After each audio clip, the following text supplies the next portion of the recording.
உன் தலையெழுத்தையும் என் தலையெழுத்தையும் ஒன்னா எழுதி வச்சுட்டான்.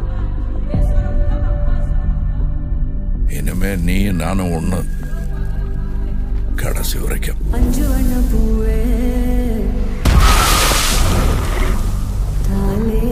நான் 8 அடி பாஞ்சா நீ 18, 16.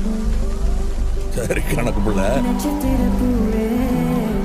உள்ள இருந்து நான் பாத்துக்கிட்டு இருப்பேன், வெளியே அமரம் பாத்துக்குவான். அமரம் தான் எல்லாத்தையும் பார்த்து பண்ணா நான் என்ன இதுக்கா? எனக்கு எதுவும் சரியா படல, நீங்க இப்ப போக வேண்டாம். Madam, I am your only Adam.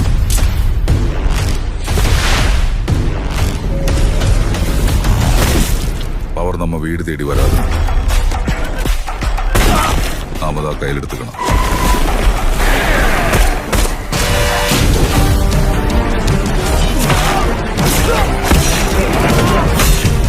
இனிமே இங்க நான் தான் ரங்கராய சக்திவேல்.